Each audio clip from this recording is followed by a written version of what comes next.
Hey everybody, welcome back to another another episode in our object-oriented programming series. Yeah, I might just stop numbering these and we might just talk about object-oriented programming forever. So I know that it's cool to hate on OO these days, but I really like it, and love it or like it or not, Apex is an object-oriented programming language, and this will make your code base, in my opinion, far more flexible, much easier to maintain. So today, though, what we're gonna do is we're gonna talk about, I think, a really important. I'm gonna close out some stuff, give us a little space in our monitor, but a really important principle in software design, and that is the concept of programming to an interface and not to an implementation. It's a really important principle, and it used to really just confuse the hell out of me, honestly.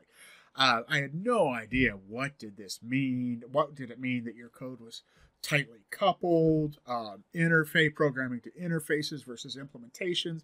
So I'm hopefully using a bit of a contrived example, like I always do, can help make sense of that a little bit and help you out, hopefully a little bit in your own day-to-day work if you're trying to get started in this industry. So using our our classic, very serious real-world examples, we have you can see here in Illuminated Cloud, right? I have got a class to create a pizza store object. It has a property of cheese pizza, and we just set that up in our constructor. This cheese pizza equals new cheese pizza, and then we make the pizza, and I'll just go to our cheese pizza class. Right, so we're delegating the prepare pizza, right? We're delegating that out to the pizza object itself, and then we serve the pizza. So just to make sure, we're going to go back to our good friend Anonymous Apex, and just make sure this all works. All right, so I'm going to say pizza store equals new pizza store. All right, and then we're going to store.serve pizza, and let's let her rip. See what we get.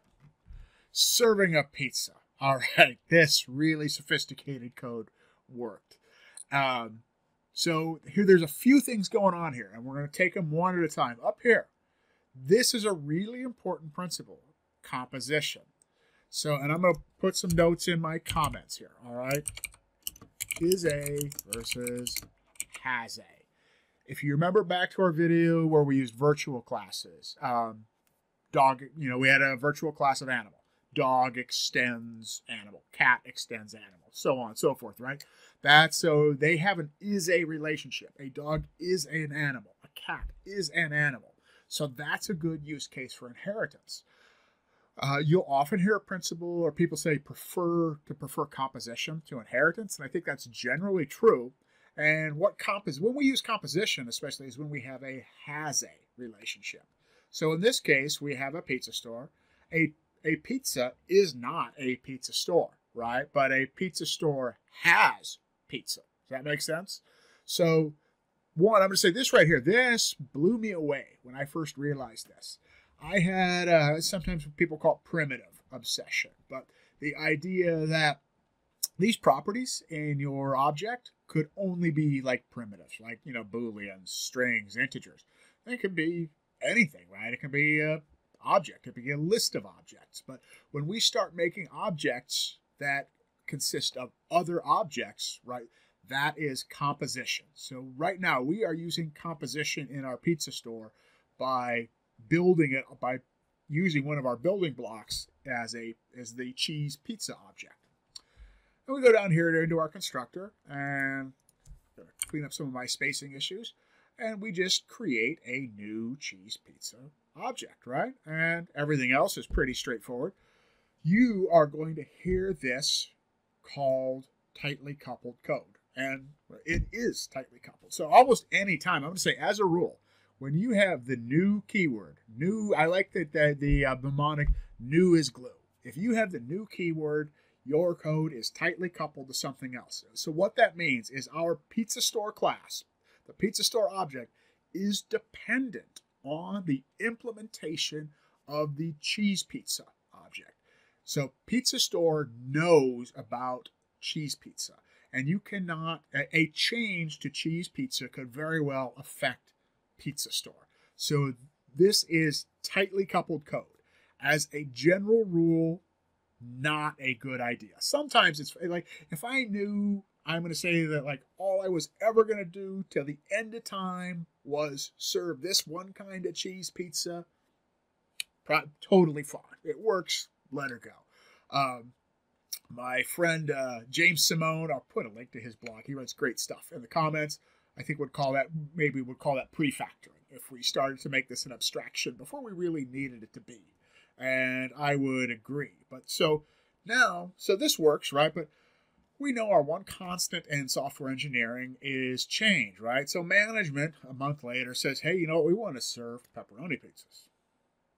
Okay, so what do? Because we're tightly coupled. We depend on this cheese pizza class. So what I'm going to say, I did a little pre-work ahead of time, unlike my earlier videos. So I set us up with a few classes just so there's less watching me type boilerplate. So I'd really actually like your feedback in the comments when this is done, if you prefer that approach or if you want to watch me build everything. If you've made it this far, I like to think you don't really need to watch me just, build, public class, whatever. And we'll just do the more interesting stuff. But let me know. I could be wrong. But so we have got what do we got? We got a cheese pizza class, a pepperoni pizza class. I made them ahead of time. So let's just, we got to sell pepperoni pizza now. So I'm going to say pepperoni pizza. Well, I made a square basis somehow. Pepperoni pizza. And then, I don't know, we're just going to create it in the constructor automatically. Equals new pepperoni pizza.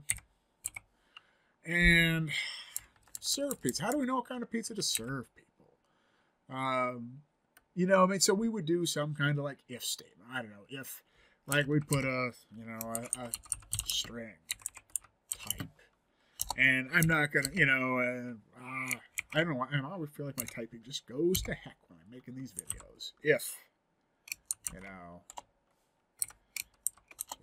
name equals cheese,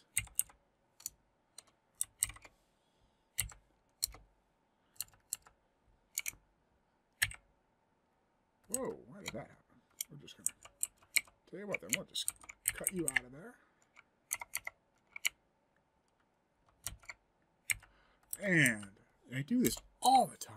I really wish Apex would just not care what type of quotation marks you use, because,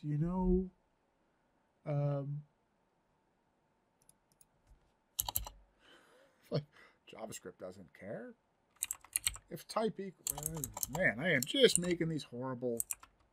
If type equals cheese, serve a cheese pizza, rather than like, I don't know, else serving a pepperoni pizza. And I guess that would work.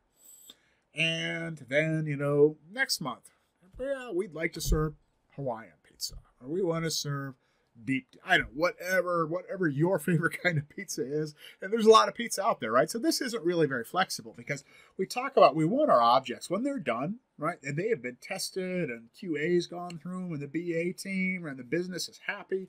We want our stuff, we say, to be as much as possible closed for modification, but open for extension.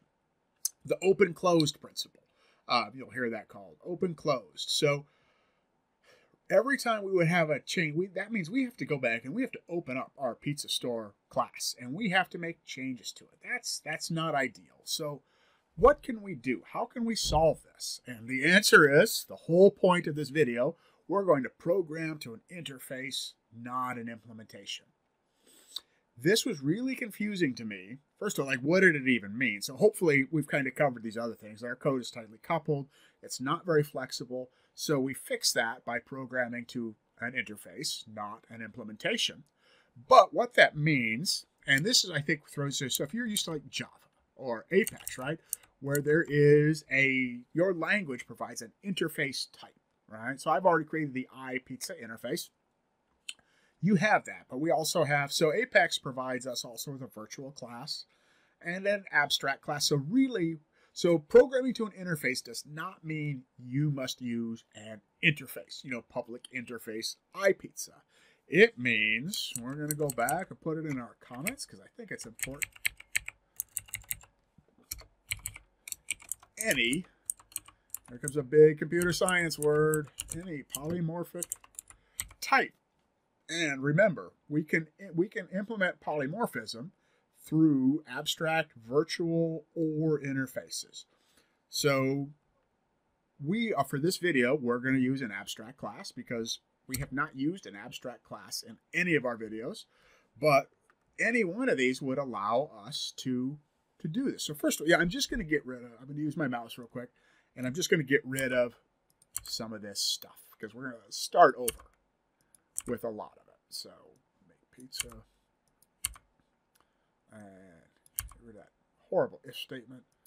We don't need these parameters. And we've got one curly brace too many now. All right, Control A. That looks good. Okay, so we're starting our pizza store over from scratch. Any polymorphic type. So we are going to use a abstract class.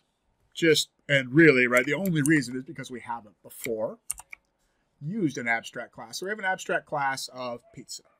And just same thing with our virtual. So I made these ahead of time just to demonstrate the differences. There's our interface. We have a virtual pizza class, virtual pizza. Abstract, right, just like virtual. So now it's public abstract. So that's our keyword, an abstract class. I have a property of name. And we just say, whatever it is, cheese, pepperoni, Hawaiian, etc. And an abstract method. So a couple things going on here. One, so I'm going to open up our anonymous Apex to show you this. So unlike a virtual class, you cannot instantiate an abstract class directly. I'm going to emphasize that because I almost promise you're going to see it on either probably a PD1 or a PD2 exam. I'm pretty sure I got it wrong the first time I took PD1 and failed. And I was like, virtual, what? So yeah, so let's do it. Let's, pizza. I feel like a Little Caesar's ad every time I say that equals new pizza. Cheese. And let's run it. Compile failure. There we go. Abstract classes cannot be constructed. That means you can never directly instantiate an abstract class. You can only instantiate subclasses. Unlike a virtual class, right? We could, if we wanted to, virtual pizza equals new virtual pizza. And that should work, right? We should be able to compile that. That should run. There we go. So abstract classes cannot be instantiated directly, only subclasses. A virtual class can be instantiated directly. That's the big difference. Now, we also have here an abstract method. And I don't think we've ever had an abstract method before in any of our videos. An abstract method is a lot like an interface in the sense of, so now any class that extends pizza, we're saying you must implement the prepare pizza method. But because there's just like an interface, right? Interface, there's no logic in there. It's just a method declaration. We are saying that every class, you must implement a prepare pizza method, but you can implement it in whatever way, pardon me, that you would prepare your particular type of pizza. All right. So now to make use of that, let's go to our cheese pizza. And if you remember our virtual class video, extends pizza. There we go. Now we have, so to make use of make it a subtype of our abstract class, we have to extend pizza. And, oh, you know what? Public override, boy, because now I had to change that, right? Because I already had a prepare pizza method in there from before. But because now it is overriding the method from the abstract class, we had to add that override keyword in. And we're still getting a compiling error. No default constructor available. That's actually a really good thing to call out here. Pizza has a constructor. When it says no default, that means like there's not a no argument constructor. It has a constructor that expects an argument. So that's why we're getting that compile error. So we need to give our cheese pizza class a constructor. Should be a public. Pardon me. And pause. Do you remember how we call the constructor in our superclass? Pardon me, I'm coughing. Let me get a sip of water.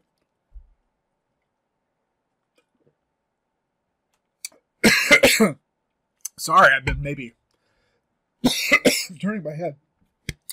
Pardon me. Maybe I'll try to edit that out later. Let's see if I can survive and go on. Super. So anyway, before I had my coughing fit, the answer was to call the constructor in our super class. We need the super keyword. So we're just going to pass it the word cheese, right? The string cheese.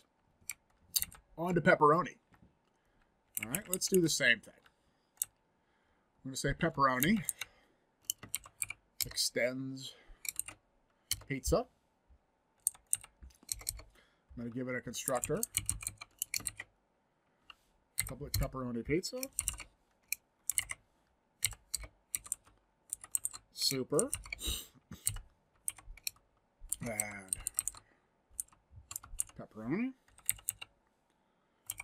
And now, right, we are going to override public override void. Let's compile all of this. Let that run. Let it get it set up. All right. Now let's go back to our store.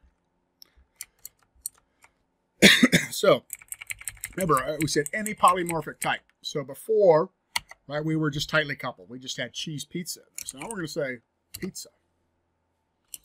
Pizza. And in our constructor, I'm going to say for the sake of this video, we're going to just take a pizza type in a constructor. And in the next video, maybe we'll do dependency injection and show how we would call out to a factory to get that. But we'll just say this dot pizza equals pizza. And so now, right, so that's the beauty, right? Any polymorphic type. So we have our abstract class of pizza. And I can extend this till the cows come home, right? I can make my Hawaiian pizza, my taco pizza, my sausage pizza, whatever it is that you want. As long as it extends the pizza class, I can go in there and it can be assigned to the pizza property using composition, and I never have to mess with or change my pizza store class. Really powerful, flexible stuff. Make pizza. So now I'm going to say pizza dot prepare pizza, because you remember in our abstract class of pizza, right, we have an abstract method. So we know that anything that has type pizza has a prepare pizza method, right? So it's just taken care of for us. I don't have to worry about, oh, will a cheese pizza have that method? If it is of type pizza, it's going to have it. Now, let's do our last system.debug serving a plus pizza.name. And boom. And just clean up these spacing errors that bug me. Recompile that.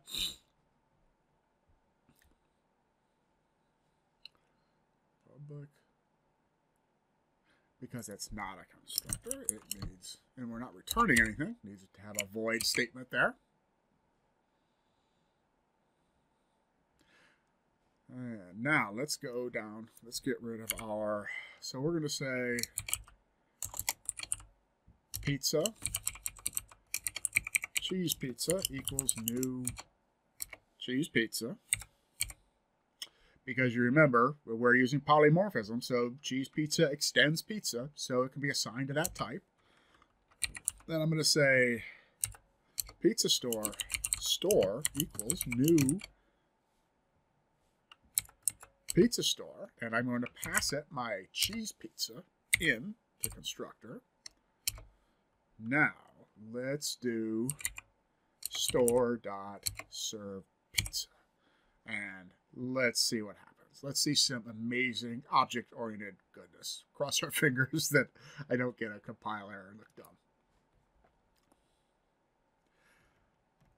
All right, serving a cheese. I should maybe change that too. Put a pizza, but I'm not because I'm lazy. And this video is about done. It's long enough already without you watching me correct little silly typos like that. So there we go. Pepperoni pizza, cheese pizza. Perfect. So that worked exactly the way that we wanted it to. So we were able to use polymorphism, right, to prepare our, but I'm going to also want to store.serve pizza. We'll just say store.make pizza. We'll just do that. I meant to do that one as well. Run it one last time. Because we delegated the making of our pizza, right? We delegated that out. So here's what we learned in this video. Here's what I remember. We talked about composition. Objects that are made out of other objects. And that is an is-a versus a has-a relationship. So a pizza store has a pizza, right? A pizza is not a pizza store. So we're using composition. Then we programmed to an interface, not an implementation. An interface means any kind of abstraction, any polymorphic type. If we're talking Apex, that means virtual. That means interface. That means abstract classes. Anything where we can assume the type of pizza, right? In this case.